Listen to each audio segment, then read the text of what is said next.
Hare Krishna, Srimad Bhagavatam, Canto number 1, chapter number 17, shloka number 26. இதனோட தலைப்பு வந்து கலிப்பெற்ற தண்டனையும் பரிசும்.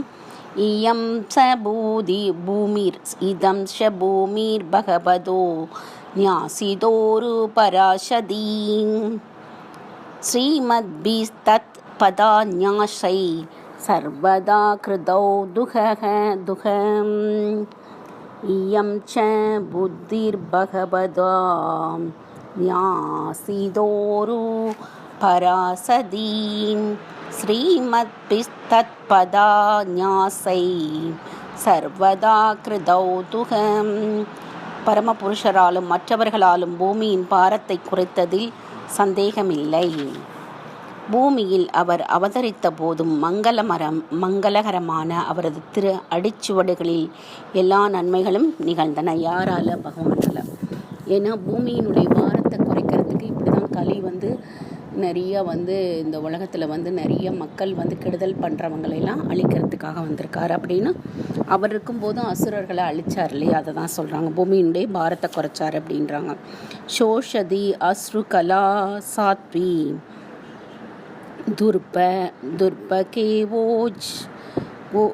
துர்கேவோ ஜீத சதி அப்ரமண்ய ரூப வியாசஜா சூத்ர போஷ்யந்தி மாமிதி. துரவஷ்டமாக பரமபுருஷரால் கைவிடப்பட்ட குற்றமற்ற பூமி தேவி இப்பொழுது அரசர்களைப் போல் நடிக்கும் தாழ்ந்த பிரிவினரால் ஆண்டு அனுபவிக்கப்படுவதால் தனது எதிர்காலத்தை எண்ணி கண்களில் கண்ணீருடன் வருந்தி கொண்டிருந்தாள். ஏன்னா பகவான் இருக்கும்போது பூமி மாதா ரொம்ப சந்தோஷமாக இருந்தாள். ஏன்னா பூமி மேலே தான் பகவான் நடந்து விளையாடியது எல்லாமே செஞ்சுருக்காரு. அதனால் பூமி மாதா ரொம்ப சந்தோஷமாக இருந்திருக்கா. தன்னுடைய மேலே பாதத்தை வச்சு நடந்து போய் நிறைய நன்மைகள் செய்கிறார். பகவான் அசுரர்களெல்லாம் அழிச்சார். அதனால் ரொம்ப சந்தோஷப்பட்டா. இப்போ அவர் போன பின்னதுக்கப்புறம் இந்த தாழ்ந்த பிரிவினர்கள் ராஜா போல் வேடமிட்டு துன்புறுத்திடுவாங்களோன்னு சொல்லி தன்னுடைய எதிர்காலத்தை எண்ணி வருத்தப்பட்டாள். அதை தான் சொல்கிறாங்க. இதி மாமகிம் சைவா சாந்த் த்வயித்வா மகாரதகாம் நிஷாசதம் ஆததே கட்கம் கலையே தர்மஹேதவே. இவ்வாறாக 1000 எதிரிகளுடன் தனித்து நின்று போரிடக்கூடியவரான பரீட்சித் மகாராஜ் தனது தர்ம தேவதையையும் பூமி தேவியையும் சமாதானப்படுத்தினார். பிறகு எல்லா அந்த அதர்மங்களுக்கும் காரணமான கலிபுருஷனை கொன்றுவிட தமது கூறிய உடைவாளை எடுத்தார். அவரை கொல்றதுக்காக. இப்போ என்ன ஆறது பார்க்கலாம். அடுத்தது தம் ஜிகாம்சும் அபிப்ரேயத் விகாயா இந்திரபோலாஞ்சனம் தத் பாதமூலம் சிரசா சமாகாத்பயாம் விக்வலம். அரசர் தன்னை கொல்லப் போகிறார் என்பதை புரிந்து கொண்ட கலிபுருஷன் உடனே அரச உடையை களைந்து அச்சத்துடன் சிரந்தாழ்த்தி அவரிடம் முழுமையாக சரணடைந்தார். இது உங்களுக்கு புரிஞ்சிருக்கும்னு நினைக்கிறேன். அதுக்கப்புறம் 30வது ஸ்லோகம் படிச்சிடலாம். பதிதம் பாதையோர் வீர கிருபயாதின பட்சலக சரண்யோ நாவதி ஸ்லோகே ஆகசேதம் ஹசன்னிவம்.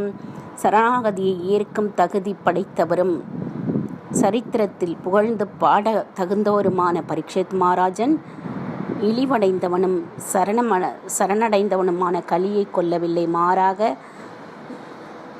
தீனமானவர்களிடம் அவர் அன்பு கொண்டவர் என்பதால் இரக்கத்துடன் புன்னகை செய்தார். அவர் எல்லார்கிட்டையும் அன்பாக இருந்திருக்காரு இந்த பரீட்சித் மகாராஜ். ஏன்னா அவர் சிறந்த மனிதராக இருந்திருக்காரு. ஒருத்தர் சரணடைந்து மன்னிப்பு கேட்கும்போது நம்ம மன்னிக்கிறது தான் நம்மளுடைய பெருந்தன்மை. அதை விட்டுட்டு நான் மன்னிக்க மாட்டேன் அப்படின்ட்டு நம்ம பெருசாக பிடிவாதம் பண்ணிவிட்டு அவனை கொல்ல போகிறேன் அப்படின்லாம் பண்ணும்போது அது மனித தகுதிக்கே ஏற்றதில்லை. மனிதனாக இருந்தால் மன்னிக்கக்கூடிய தன்மை வேணும். இல்லைன்னா அவன் மனிதனே கிடையாது. எல்லாரும் மனிதர்கள்னால் தவறு செய்யக்கூடியவங்க தான். அந்த தவற்றை உணர்ந்து மன்னிப்பு கேட்கும்போது மன்னிக்கணும். இல்லைன்னா மன்னிக்காத மனுஷனே இந்த பூமியில் வாழ்கிறது அர்த்தம் இல்லை. ஓகேயா? அதை தான் சொல்கிறாங்க. ஹரே கிருஷ்ணா. அப்புறம் இன்னொரு ஒரு சின்னதாக நேற்று வந்து பிருந்தாவனத்தை பற்றி ஒரு சின்ன கதை கேட்டுட்டு இருந்தேன்.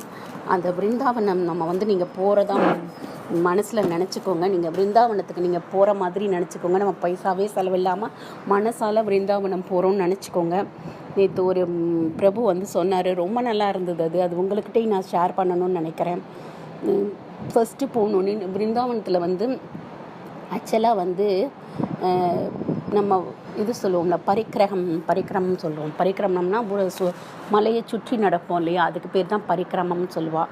அந்த மலையை சுற்றி வந்து நடக்கிறதுக்கு 21 கிலோமீட்டர் அம்மா. அது வந்து 10 நாள் அப்படியே வந்து என்ஜாய் பண்ணி ஒவ்வொரு இடம் பகவான் வந்து என்னென்ன லீலைகள்லாம் பண்ணார் அதெல்லாம் வந்து டிவோட்டிஸ்லாம் பார்த்து என்ஜாய் பண்ணிகிட்டே போகலாம். இப்போ ஃபஸ்ட்டு இந்த ஒரு குளம், அந்த குளத்து பேர் என்ன மூலம் சொன்னார், குளம் நேம் வந்து குஷும குளம் சம்திங் இஸ் த குஷுபுன்னா வாசனைகள் நிறைந்தது. குஷ்புன்னு சொல்லுவோம்ல, குஷுபுன்னு ஒரு அந்த குளம் வந்து அந்த குளம் வந்து அந்த குளத்தில் வந்து ராதாராணி குளிச்சுட்டு இருந்திருக்காங்க. ராதாராணி குளிக்கும்போது ஒருத்தர் வந்து கேட்டாராம், இந்த குளத்தில் சரி குளிக்கலை, அவங்க வந்து தண்ணி எடுத்துகிட்டு இருந்தாங்க. தண்ணி எடுத்துகிட்டு இருக்கும்போது, நீ யார் இந்த இதில் வந்து தண்ணி தூக்கிறதுக்கு, நீ யார், எப்படி டேக்ஸ் கட்டாமல் நீ வந்து இந்த ஊரில் தண்ணி எடுக்கலாம் அப்படின்னு சொல்லி ஒருத்தர் வந்து நல்லா ட்ரெஸ், நல்லா ராஜாவினுடைய சேனாதிபதிகள்லாம் இருப்பாங்க இல்லையா, அவங்களுடைய ட்ரெஸ்ஸை போட்டுட்டு 2 பேர் வந்து கேட்குறாங்க, இப்போ வந்து இந்த மாதிரி நீங்கள் வந்து எங்ககிட்ட அனுமதி இல்லாமல் இங்கே தண்ணி எடுக்கக்கூடாது அந்த ஊரில் அப்படின்லாம் சொல்லி கேட்குறாங்க. அப்போ வந்து ராதாராணி பார்க்குறா, நீ யார் அப்படின்னோன்னு, நான் வந்து கம்சனுடைய சேனாதிபதி அப்படின்னு சொல்கிறாங்க. தளபதி ஆர் சேனாதிபதின்னு. அப்போ சொல்கிறாங்க, உனக்கு அத்தாட்சி இருக்கா, நீ வந்து காமி, அவரோட சேனாதிபதிங்கிறதுக்கு அத்தாட்சி இருக்கா காமின்னு சொன்னோன்னே, இல்லை சொல்லி அவர் வந்து இது மழுப்புறாரு. அப்போ நீ வந்து எனக்கு யாருன்னு எனக்கு தெரிஞ்சு போச்சு, நீ கல்லன் வந்து கிருஷ்ணர் தான், நீ வந்து என்னை வந்து இந்த மாதிரி என்னை வந்து நீ இது பண்ணுற, இந்த மாதிரி நீ வந்து என்னை பனிஷ் பண்ணதுனால உனக்கு நான் வந்து ராதேஸ்வரி இந்த பிருந்தாவனத்தினுடைய ராதாராணி வந்து பிருந்தாவனத்தினுடைய ராணி இல்லையா, நான் தான், என்னோட இடம் இந்த இடத்துல நீ யார் வந்து என்கிட்ட வந்து டேக்ஸ் கேட்கறதுக்கு நீ யார் அப்படிலாம் கேட்கும்போது தான் நான் கம்சனுடைய இதுன்னு சொன்னோன்னே, நீ இல்லை நீ உன்னோட இது அத்தாட்சியை காமி, கம்சனுடைய சேனாதிபதிங்கிறதுக்கு ஒரு அத்தாட்சி காமினோன்னே இல்லைன்னு சொல்லிட்டு, நீ வந்து உன்னை எனக்கு தெரியும், நீயும் பல்ராம் தான் இந்த மாதிரி பண்ணுறீங்க அப்படின்னு சொன்னோன்னே, அப்போ வந்து இந்த 2 பேரையும் வந்து நீங்கள் எனக்கு நான் உன்னை அதனால் பனிஷ் பண்ணுறேன் அப்படிங்கிறா வந்து ராதாராணி. அப்போ வந்து ராதாராணி பனிஷ் பண்ணோன்னே குசும சரோவர், அதுக்கு பேர் என்னென்னா குசும சரோவர். நான் சொன்னேன்ல, குசும சரோவர்னா குசுமம்னா ஒரு வாசனை நிறைந்த குளம்னு அர்த்தம். அந்த குளத்தில் தான் தண்ணிலாம் எடுத்துகிட்டு போயிட்டுருக்காங்க வந்து. அப்போ தான் இவர் வந்து தடுத்து நிறுத்துறாரு. அப்போ யாருன்னு கண்டுபிடிச்சிடா, கிருஷ்ணர் தானோன்னு உனக்கு பனிஷ் பண்ணுறேன் அப்படின்னோன்னு, அந்த பனிஷ் பண்ணுற இடத்துல வந்து பனிஷ்மெண்ட் கொடுக்கும்போது, சரி என்ன பனிஷ்மெண்ட்டுன்னு கேட்குறாரு. நீ வந்து எனக்கு வந்து தலைவாரி விடணும், எனக்கு நல்லா அழகாக தலை பின்னி விடணுன்னொன்னே, இப்பயும் அந்த இடத்துல வந்து கிருஷ்ணர் வந்து தலை வர்ற மாதிரி ராதாராணிக்கு அந்த இடத்துல வந்து ராதாராணி வந்து கண்ணாடி கையில் வச்சிட்ருக்க மாதிரி இருக்குது அப்படின்னு சொன்னார் அந்த பரிக்கிரம் போகிற இடத்துல. அப்புறம் வந்து அதுக்கடுத்து வந்து ஒரு இடம், அது வந்து என்னன்னு பார்த்திங்கன்னா ஒரு கிராமம். அந்த கிராமத்தில் வந்து மக்கள்லாம் வந்து அதுக்கடுத்து என்னது,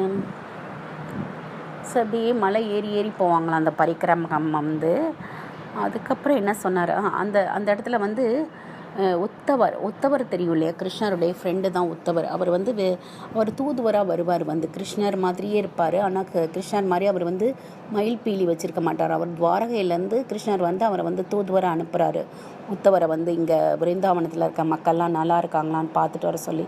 அப்போ என்ன ஆகுது, இப்போ வந்து பார்க்க வராரு, இவரே கிருஷ்ணர் நினச்சிட்டு மக்கள்லாம் அலறாங்க, எப்படி இருக்கார் கிருஷ்ணர், எங்களை பார்க்க வரலையா அப்படி இப்படின்னு எல்லோரும் கேட்குறாங்க அந்த கோபிஸ் எல்லாம்.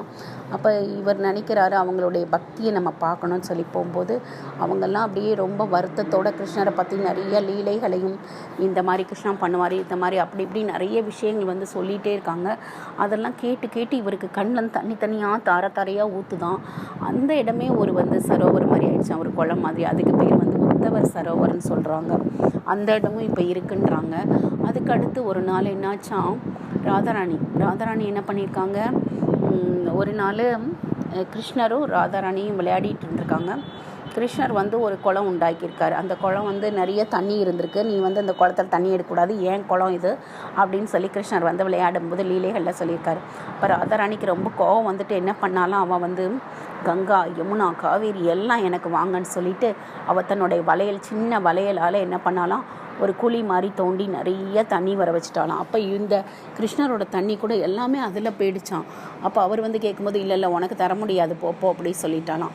அப்புறமேட்டு கிருஷ்ணர் அப்போ அந்த அந்த கிருஷ்ணர் உண்டாக்கின குளம் பேர் வந்து ஷியாம் குண்டா, ராதா உண்டாக்கின குளம் பேரும் ராதா குண்டான்னு சொல்லிட்டு 2 இருக்குது. அந்த 2 குளத்துலேயுமே இப்போ தண்ணி இருக்குது அப்படிங்கிறாங்க. அப்புறம் வந்து இன்னொரு லீலை பார்த்திங்கன்னா, அப்படியே போயிட்டே இருக்கிறாங்க. ராசலீலை வந்து நாரதர் வந்து பார்க்கணுங்கிறாராம். நான் வந்து ஒரு நாள் வந்து நான் வந்து ராசலீலை பார்க்கணும், அது எனக்கு அனுமதி கொடுங்கன்னு சொல்லி கேட்குறாராம் நாரதர் வந்து.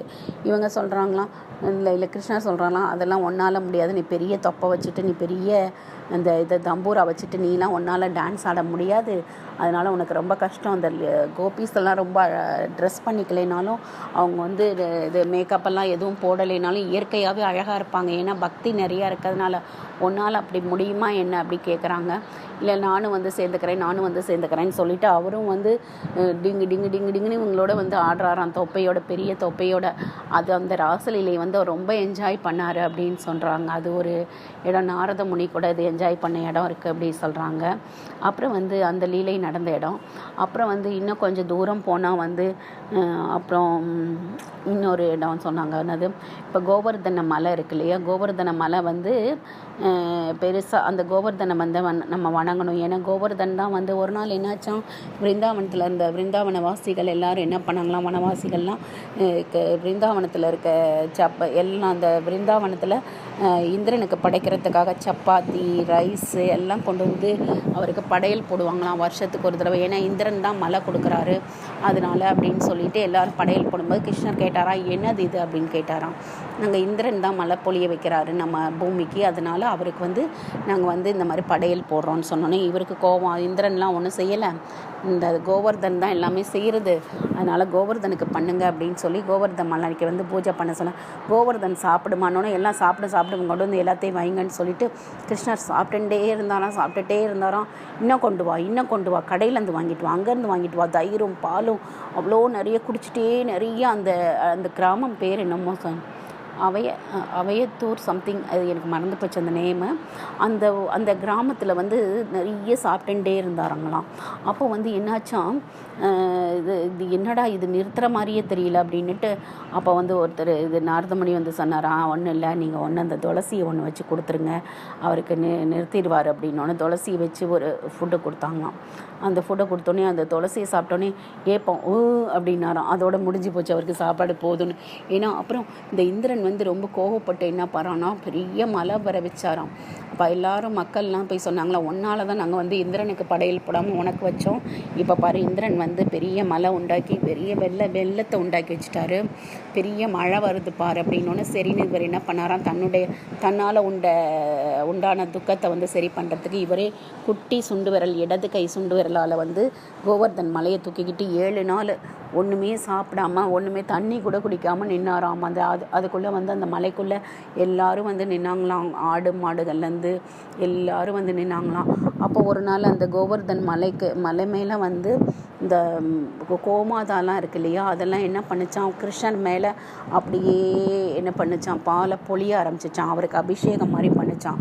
அந்த இடம் பேர் வந்து கோபி குண்டா, கோபி சம்திங் குண்டான்றாங்க. அது வந்து அந்த பால் அப்படியே வந்ததுனால அந்த இடத்த இன்னமும் இருக்கான் கோபி குண்டான்னு சொல்லிட்டு.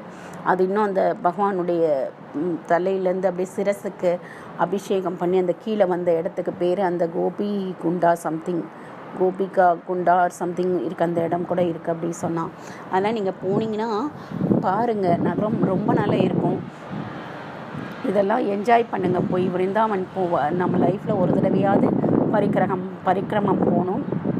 பாருங்கள். ஹரே கிருஷ்ணா. எனக்கு என்னென்னு புரியல, சப்ஸ்கிரைப் பண்ணுறீங்க, அப்புறம் வெளியில் போகிறீங்க, எனக்கு அதை பற்றி கவலை இல்லை. நான் சப்ஸ்கிரைப்புக்காக பண்ணலை, நான் கிருஷ்ணாக்காக இந்த சர்வீஸ் பண்ணுறேன். என்னோடய கிளாஸ் நான் பகவானை பற்றி தான் பேசுகிறேன். எதுவும் தப்பு இருந்தால் மன்னிச்சுக்கோங்க. எனக்கு அந்தளவுக்கு எடுக்க தெரியலையா என்னன்னு தெரியல, நீங்கள் விரும்பலையான்னு எனக்கு தெரியலை. ஏதாவது தப்பு இருந்தால் மன்னிச்சுக்கோங்க. நான் ஒன்றும் பெரிய இதில் எனக்கு தெரிஞ்ச விஷயங்களை நான் உங்ககிட்ட ஷேர் பண்ணுறேன் படித்து. ஹரே கிருஷ்ணா.